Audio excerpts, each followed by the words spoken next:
Alright, welcome back everyone for another video with KN Vlogs. So, it is again a Monday, and it means I'm going into Genesis 26. So, FYI, if you can hear that noise, I really do apologize. My old man is actually out there trying to use some kind of buffer, I think he is. And he's working with he's working with whatever tool he's got out there, buffing and trying to polish some wheels or tires, the metal part of it. He's trying to polish them up for his truck. So, really do apologize. It is a little bit noisy. Hopefully it's not too loud for you guys to hear though. So let's go ahead and get into Genesis 26. I don't want to make this video too long, since I do have to re-record a couple videos.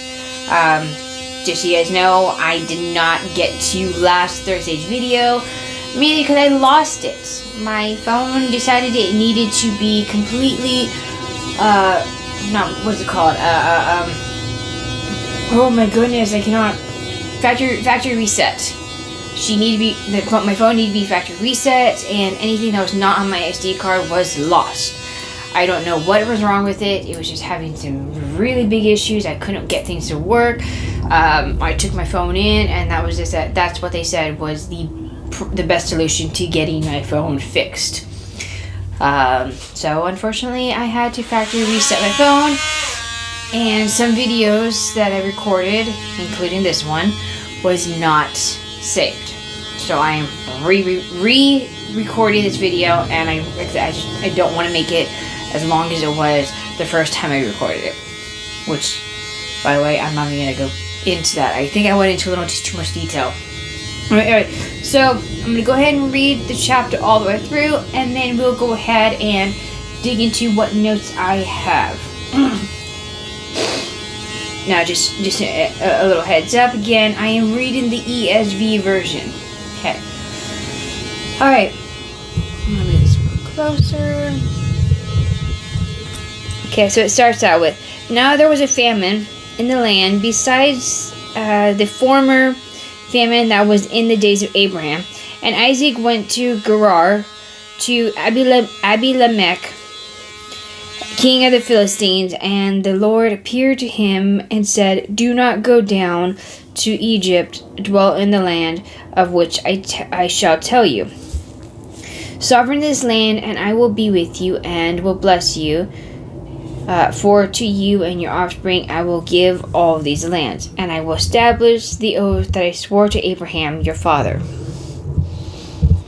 I will multiply your offspring as the stars of heaven, and will give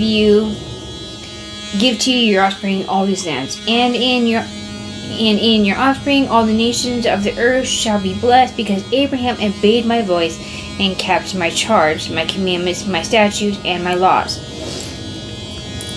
Isaac settled in Gerar. When the men of the place asked him about his wife, he said, she is my sister, for he feared to say my wife, thinking lest the men of the place should kill me because of Rebekah, because she was attractive in appearance.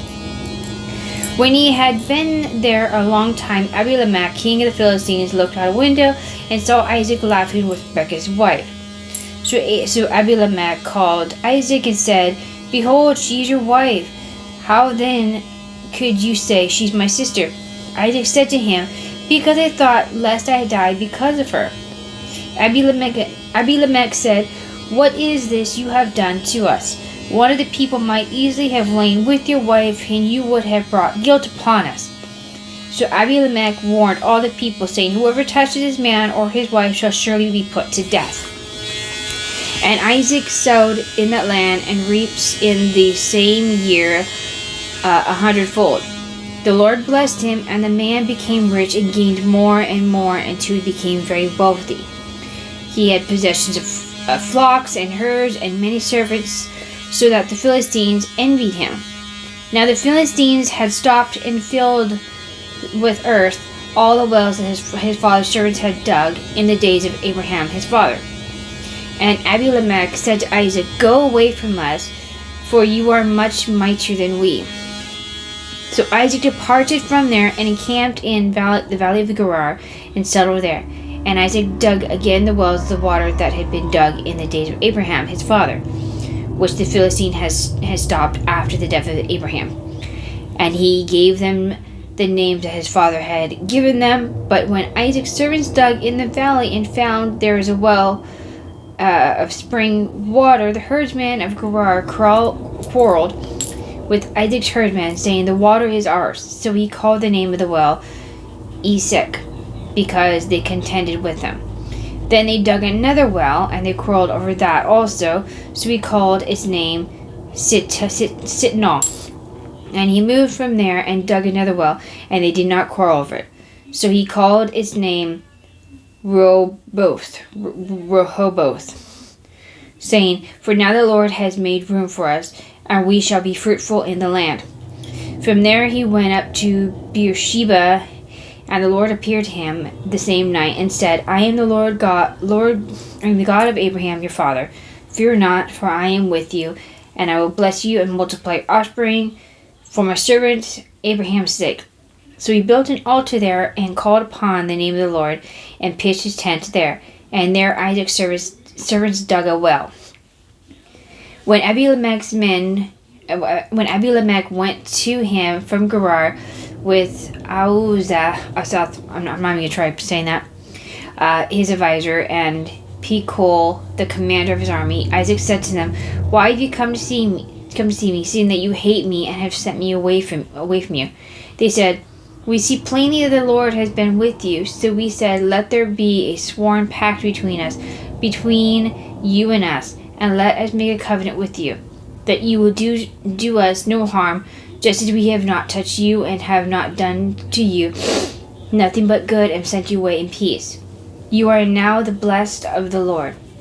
So he made them a feast, and they ate and drank. In the morning they rose early and exchanged oaths, and Isaac sent them on their way, and they departed from him in peace. That same day Isaac's servants came and told him about the well that they had dug, and said to him, "We have found water." He called it Sheba. Therefore the name of the city is Beersheba to this day. When Esau was 40 years old, he took Judith, the daughter of Beeri the Hittite, to be his wife, and Basemath, the daughter of Elton Hittite, and they made life bitter for Isaac and Rebekah.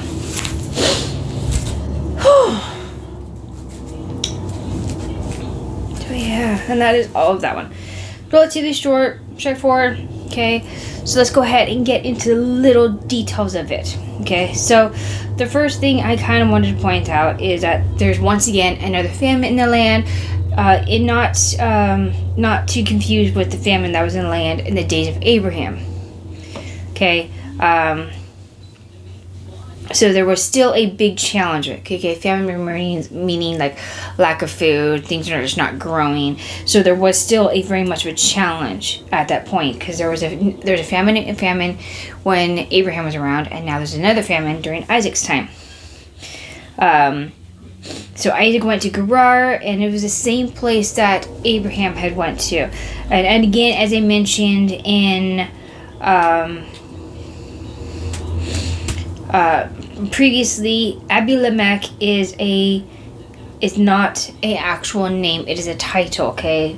Because it's not the same Abimelech that was around when Abraham had spoke to him ages ago. Okay, and God had came to Isaac and had appeared to him and said, "Do not go down to Egypt. Dwell in the land of which I should tell you, and he will bless them, and he will bless his offsprings, and you give them the land, and establish an oath that he had sworn with Abraham." So the covenant could have possibly ended with Abraham. It could have. But God had told Isaac that if he lived in the land of promise, he would be with them and bless him in everything. So he kept the covenant between Abraham's descendants and his kids. Okay. So Abraham was extremely obedient, is what she said. It says, "In offspring all the nations shall be blessed," because Abraham obeyed his voice. Everything that God had said, Abraham obeyed. Okay, his commandments, his statutes, his laws, his charge. He listened to his voice, everything. Okay, so he's keeping his promise to Abraham and keeping that oath, that promise that he made with Isaac and his family. Okay, and like I said, as to Abimelech is a title, not a name. So he settled in Gerar. He listened to God and settled there. Now this is kind of like a little bit of a deja vu. Okay, at one point in Genesis here, Abraham did the exact same thing. He had said that his wife was his sister because he was fearing that they were going to kill him because his wife was beautiful. Exact same thing right here with Isaac. He was saying, lest the men of the place should kill me because Rebecca, because she was attractive. So he was afraid that they were going to kill him because Rebecca. So he lied and he said that she was his sister. Okay, so this is what I kind of think is a generational curse. Kind of not really a curse, but like it's just something that the father did it, the son did it, and more than likely, probably this kids after him will do the exact same thing. Okay, and then Abimelech, he's looking out the window. He saw Isaac and Rebecca kind of laughing. Now it's different when you're laughing like a friend, but if you're laughing with a couple, you're kind of really closer together. It's easy to tell if you're intimately connected to a person or if you're not, or even if you're just remotely interested in them. But he can easily tell just by how they're laughing together that they were together. Okay, so he comes and he talks to Isaac saying, how can you lie and say that she's your sister when she was your wife? Exact same thing, another form of deja vu, because the exact same thing. The last Abimelech also said the same thing to Abraham. The exact same thing. Like, how can you lie and stand here and say she's your sister when she's clearly your wife? And then you would have brought guilt and shame upon us because someone could have possibly laid with your wife, and that is a very big sin. Okay, so he gets rebuked, same as his dad, and just as Sarah and Abraham were protected, so were they. So he says, he warned all his people, saying, whoever touches his man or his wife shall surely be put to death. Exact same thing was said about Sarah and Abraham when they came out as being married. Okay, so he'd basically fallen almost exactly to a T the exact same situation scenario that his parents had did. Okay, so and the next part, God blessed him with many, and just like Abraham, so he gained more and more until he was very wealthy. So he gained flocks, herds, servants, and to the point where the Philistines actually were jealous. And they didn't want him there anymore. So this is just kind of it just shows how severe that they were of him. His point is they went and they filled the earth. They were so jealous of him and everything that he had earned, and the fact that he was blessed by God, everything, that they actually went and they filled the earth of all the wells that his father had dug up. And Abimelech had told him, go away from us, for you are much mightier than us. Let me get this out of my way. So they didn't want him around anymore because they're jealous. They didn't like the idea that he was greater than them. So he left, he departed, and he went to the valley of Gerar, and he settled there. Okay, so he didn't go very far, but he didn't want to continue the battle with them. So without even just bothering, he left. He went a little bit of ways down away from them to the valley, but apparently that wasn't good enough. So Isaac dug in the wells, and he dug in the days of his Abraham his father, but the Philistines were still not content. Okay. So he redid what his father did, and he gave them the names his father had given them. But when Isaac's servants dug, they found that there was a spring of water. Okay, a spring of water. Hold on. Okay, and that means running water, which is really good. Okay, and the herdsmen of Gerar quarreled with Isaac's herdsmen, saying, "The water is ours," and so they quarreled, and they called it Esek, which means contention. Okay, because they're quarreling over, they're fighting over this fresh thing of water.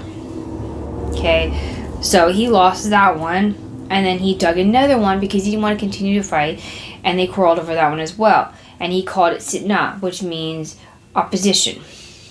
Again, because they're quarreling over it, they really want this well of water, and so on. So he moved again from there, and he dug another well, which they did not quarrel over, probably because he was far enough away.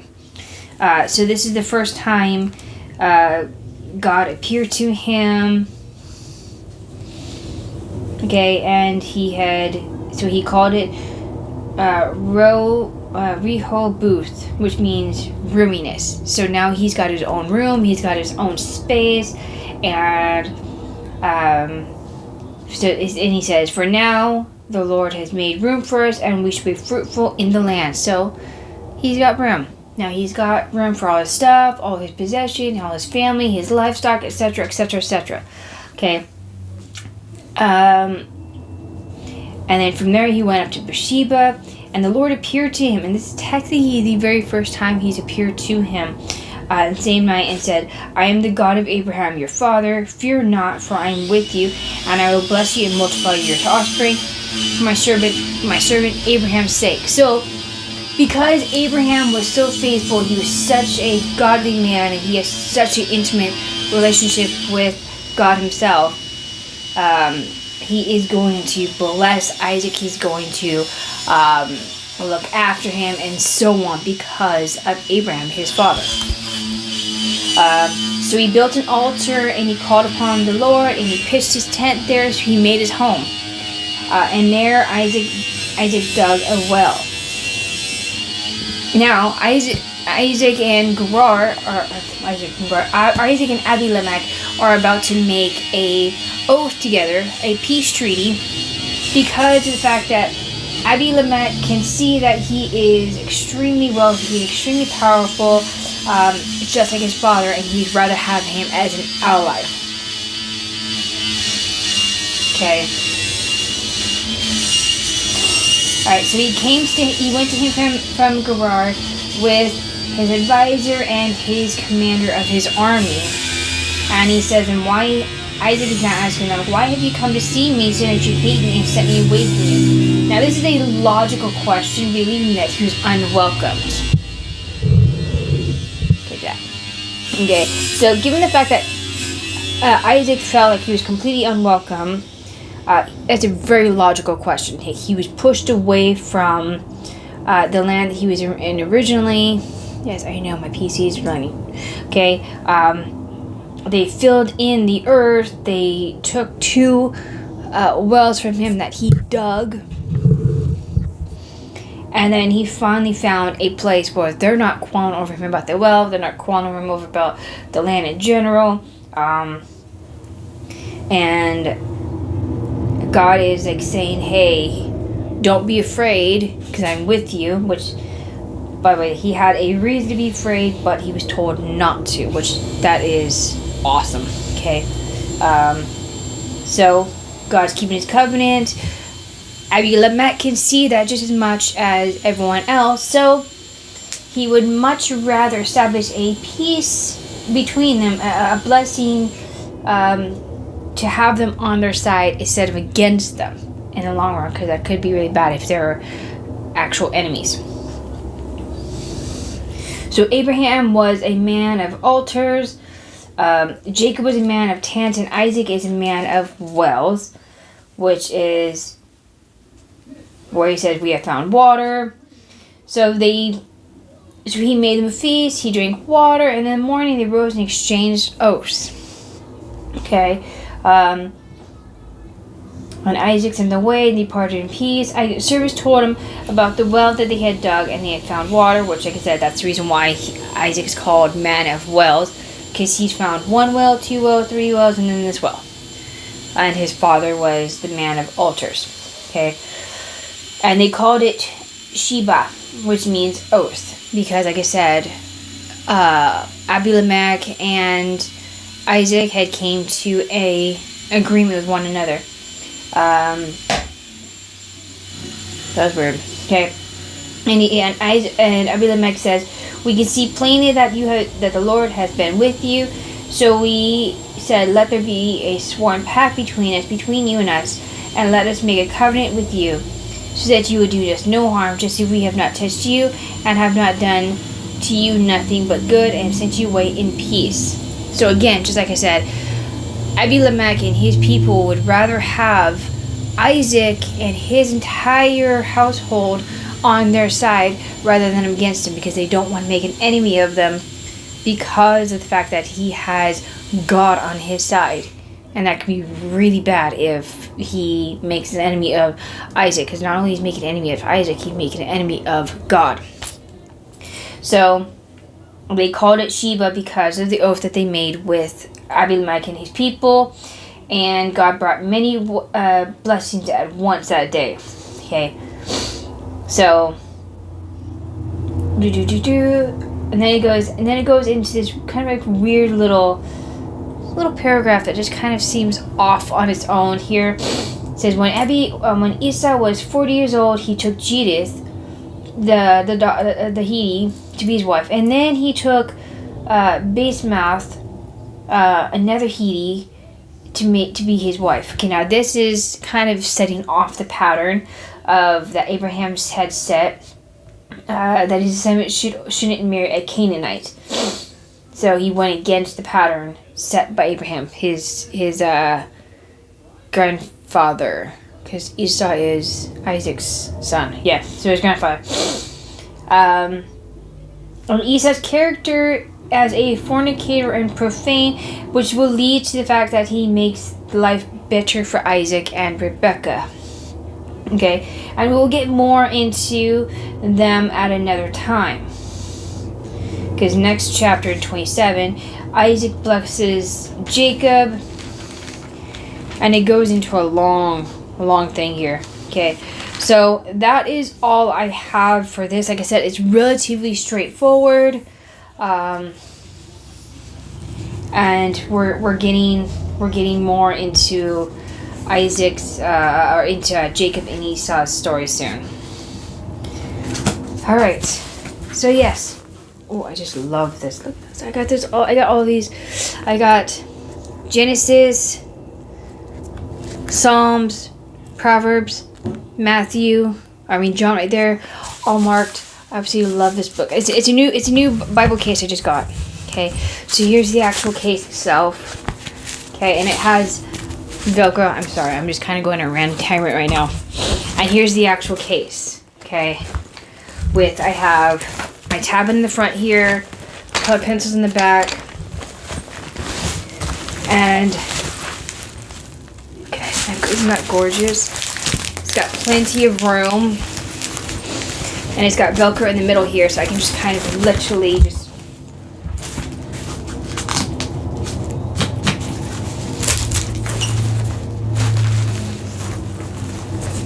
And then, voila. I absolutely love this thing. Sorry, I know I was talking about something else, but I had to just show this to you guys just for a moment, because I'm super happy with this Bible case. I've got all my stuff in it,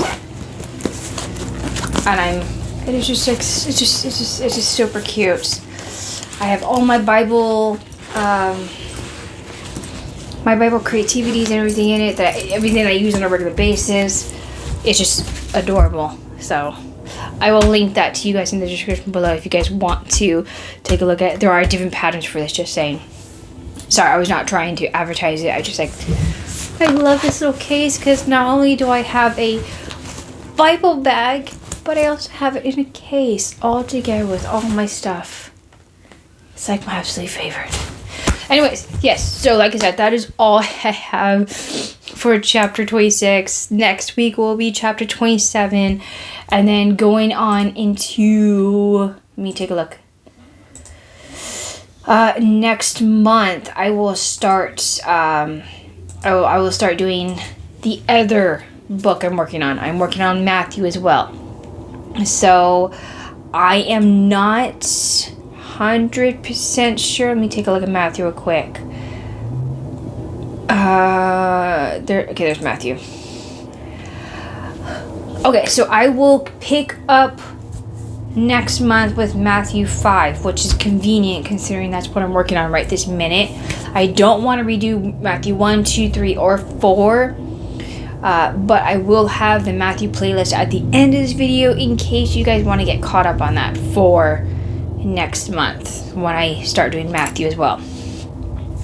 Alright, and that is all I have for you guys. You guys have a awesome weekend. Comment below if you have any questions. Like, share, subscribe, hit the bell button to get notifications. And yeah, and I will see you guys in the next video. Oh, and I will drop the new calendar on the 1st. So go follow my Instagram account. Okay? Instagram is also in the description below as well. So, alright. Bye, guys.